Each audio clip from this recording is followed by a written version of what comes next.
સન્મુન શૈક્ષણિક સંકુલ શું છે અને ખોડલધામ ટ્રસ્ટ શું છે? નાની નાની બે વાર્તાઓ દ્વારા એક વાત વાલીઓને અને એક વાત અહીંયા ઉપસ્થિત વિદ્યાર્થીઓને કરવી છે. ઇટાલી નામના દેશની અંદર મિલાન નામનું એક શહેર છે અને એ શહેરની અંદર એક ચિત્રકાર હતો. ચિત્રકારને એવી ઈચ્છા હતી કે મારે પરમાત્માનું, ભગવાનનું ચિત્ર બનાવવું છે. ચિત્ર બનાવવું હોય તો સ્વાભાવિક છે કે ભગવાન જેવો ચહેરો એની નજર સમક્ષ જોઈએ અને તો ભગવાનનું ચિત્ર બને. પેલો ચિત્રકાર એવા ચહેરાની શોધમાં નીકળ્યો, ઘણી બધી જગ્યાએ ગયો, જુદી જુદી વ્યક્તિઓને મળે, પણ એને ક્યાંય ભગવાન જેવો ચહેરો ના દેખાય. બહુ જ શોધ કરી.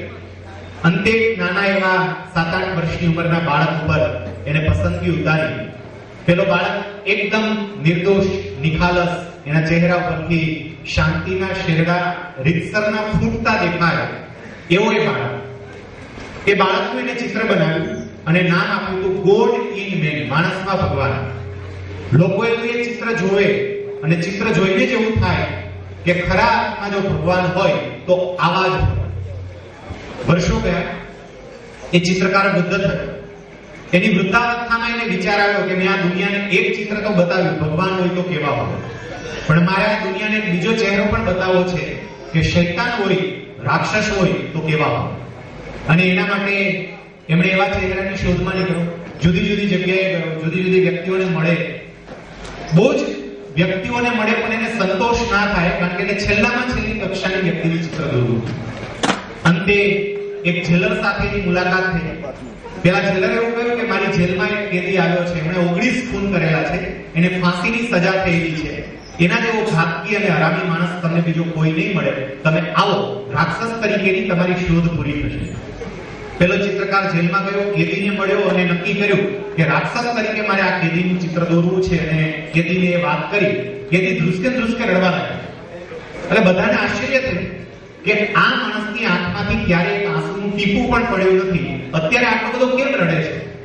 જ્યારે એમને જ આ પ્રશ્ન પૂછ્યો એટલે કેદીએ એ વખતે પેલા ચિત્રકારની સામે જોઈને એટલું કહ્યું કે ચિત્રકાર મહાશય, તમે મને ભૂલી ગયા છો પણ મને તમારો ચહેરો બરોબર યાદ છે. ચિત્રકાર કે કેવી રીતે?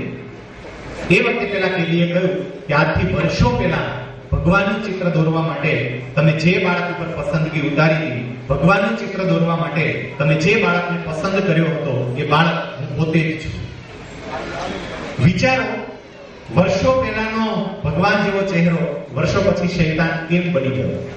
માત્ર કારણ એટલું જ છે, આસપાસનું વાતાવરણ, વાલીઓની અજાગૃતિ અને શિક્ષકોની બેદરકારીને કારણે એક બહુ જ સારો પરમાત્મા જેવો બાળક કદાચ એક શૈતાન બની જાય. દરેક વાલીઓની પહેલી ફરજ હોય છે પોતાના બાળક માટે શ્રેષ્ઠ આદર્શ શૈક્ષણિક સંસ્થાની પસંદગી કરે. બીજી વાત મારે જે કરવી હતી, એ વિદ્યાર્થીઓને, જે ઉપર વિદ્યાર્થીઓ બેઠા છે, સામે વિદ્યાર્થીઓ બેઠા છે અને વાલીઓને પણ પરોક્ષપણે લાગુ પડશે. મારે વાત કરવી છે વિદ્યાર્થીઓને 3 ઇડિયટ્સ.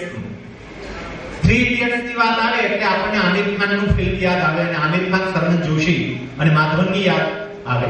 પણ એ 3 ઇડિયટ્સ ની વાત નથી કરવી, કોઈ જુદા જ 3 ઇડિયટ્સ ની વાત કરવી છે.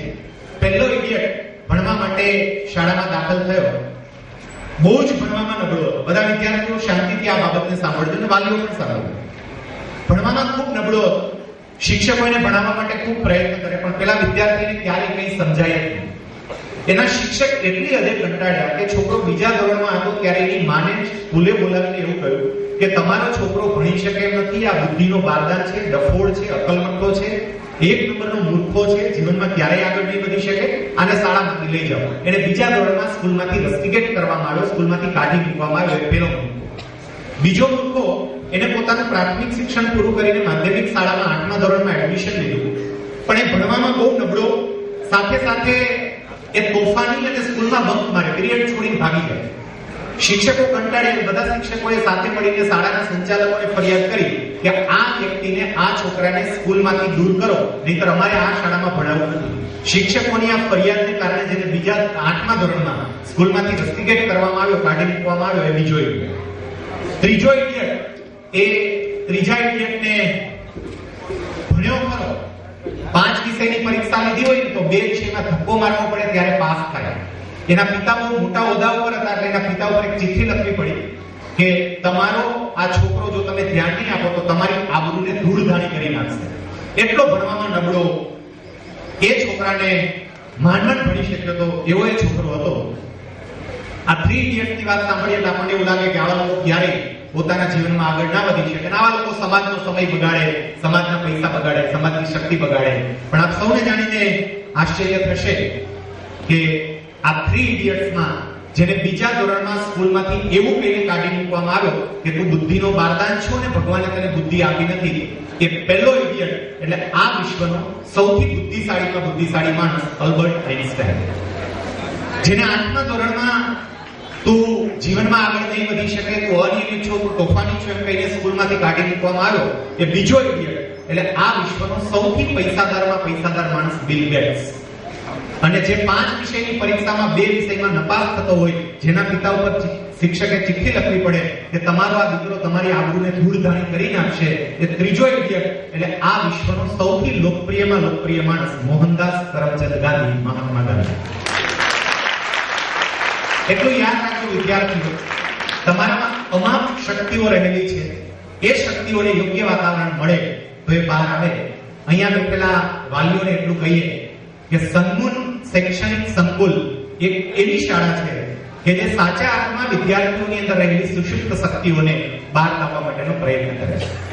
અને સન્મુન શૈક્ષણિક સંસ્થાએ એ માટેના પૂરતા પ્રયત્નો અહીંયા આપણે જોયું શરૂઆતમાં જ કે ડોક્ટર અમિત માણેક જેવી વ્યક્તિને અહીંયા બોલાવીને વિદ્યાર્થીઓને એની યાદશક્તિ તીવ્ર બને એવા પ્રયત્નો કરવામાં આવે.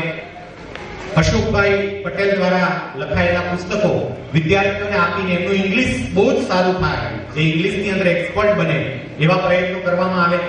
વિદ્યાર્થીઓને તમામ પ્રકારની સુવિધાઓ, આમાં છે કે ગુણવત્તાની માપદંડ છે. અત્યારે આપણી વચ્ચે ખોડલધામ ટ્રસ્ટના પ્રમુખને આવકારી.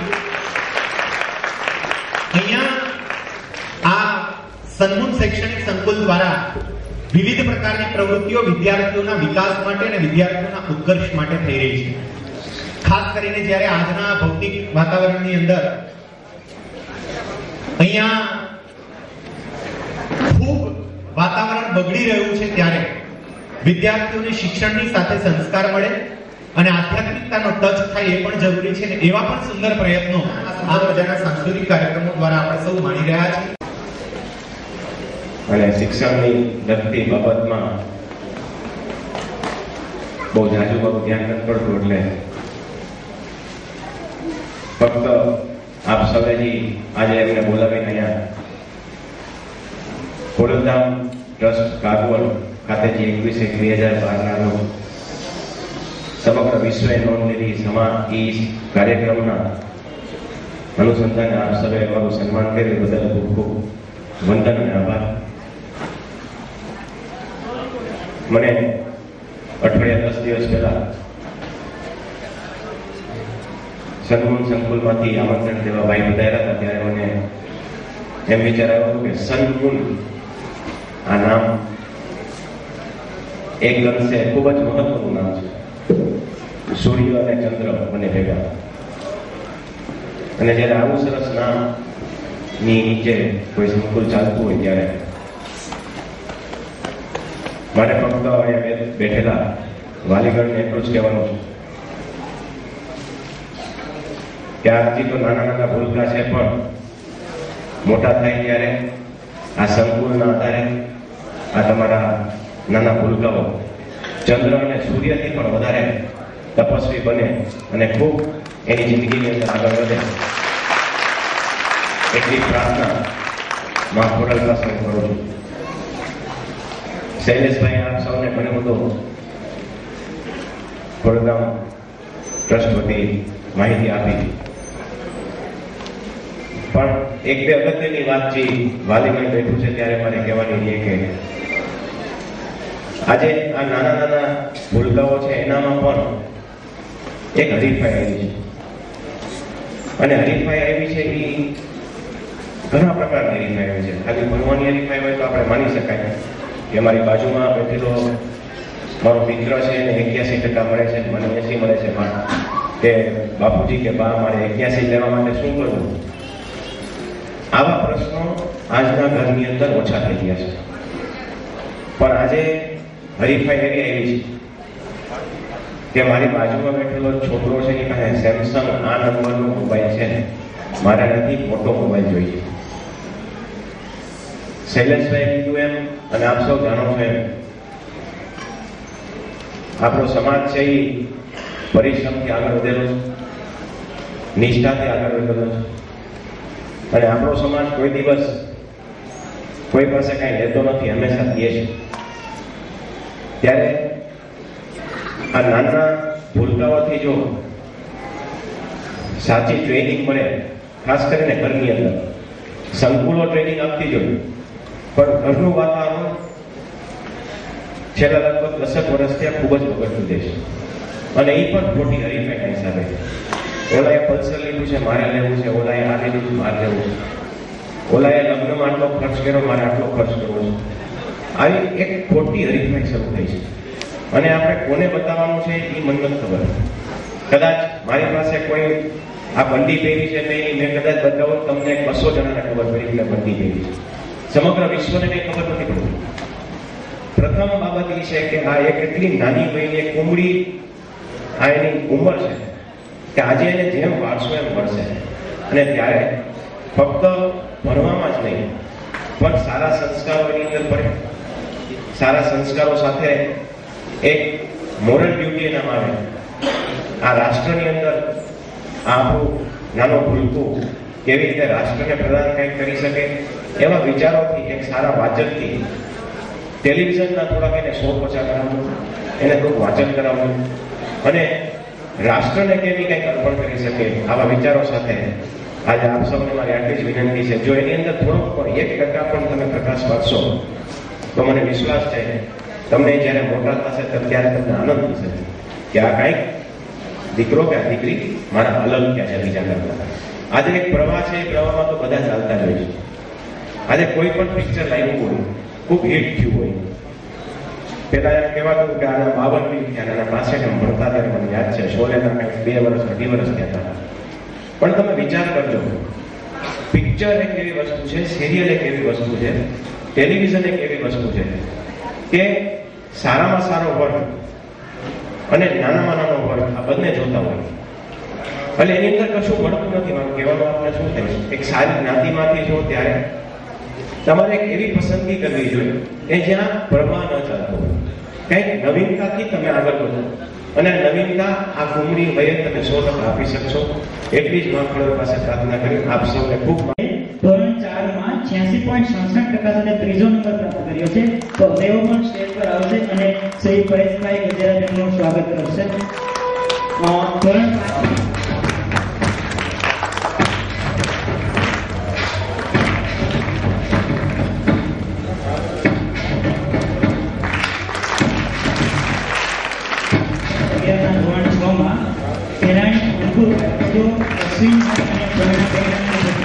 ધોરણ 6 માં 96.2% સાથે પ્રથમ નંબર પ્રાપ્ત કર્યો.